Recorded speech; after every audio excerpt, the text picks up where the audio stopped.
Hey, welcome back to Cooking from A to Z. Today we're making bourbon chicken. Okay, stay with me because this chicken came out so juicy, sticky, sweet, full of flavor.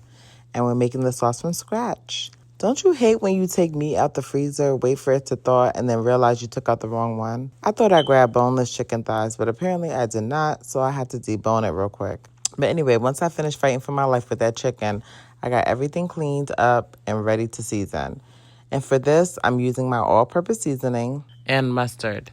Don't go too crazy with the seasoning just yet because the sauce is going to deliver.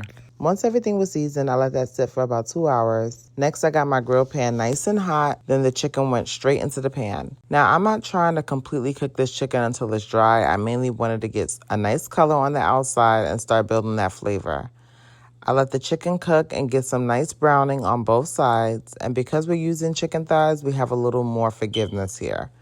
They're not going to dry out nearly as quick as chicken breasts. Once I had the color I wanted, I took the chicken out and let it rest for a little bit because now it was time to work on the most important part of this recipe, the sauce.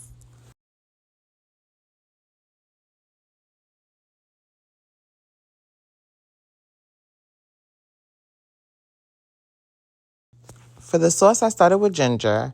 And if you notice, my ginger looks a little different. That's because I had already blended it beforehand and stored it in the freezer. This makes my life so much easier. I can just grab what I need instead of peeling and chopping fresh ginger every single time I cook. Then I added in my minced garlic. And y'all already know I'm not about to sit here chopping garlic one tiny clove at a time if I don't have to. We're trying to eat tonight, not tomorrow. Next, I went in with my sauce, followed by some hoisin sauce, some brown sugar. The soy sauce is giving us that salty, savory flavor, while the hoisin gives the sauce a little sweetness, richness, and helps give us that beautiful, sticky consistency we're looking for.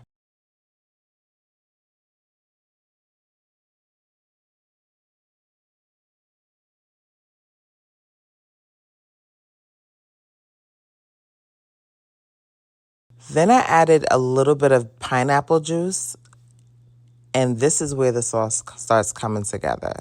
The pineapple juice adds sweetness and a little acidity, and once everything cooks down together, you get this sweet and savory sauce. Now, it's not traditional to add pineapple juice. I like to add it because I love the way it balances it, if that makes any sense.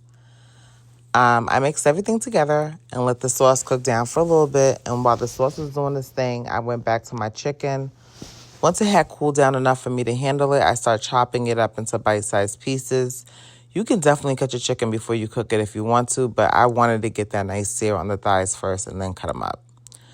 Plus, I like having those slightly irregular pieces. I don't need every piece of chicken, to be perfect cube.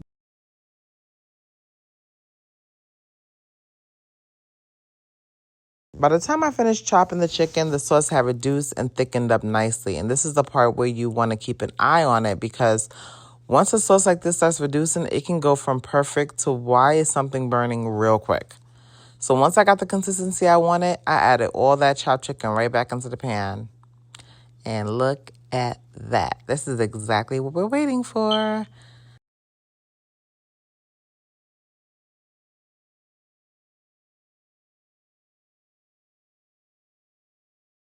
You want that sauce getting into all the little edges and covering up everything.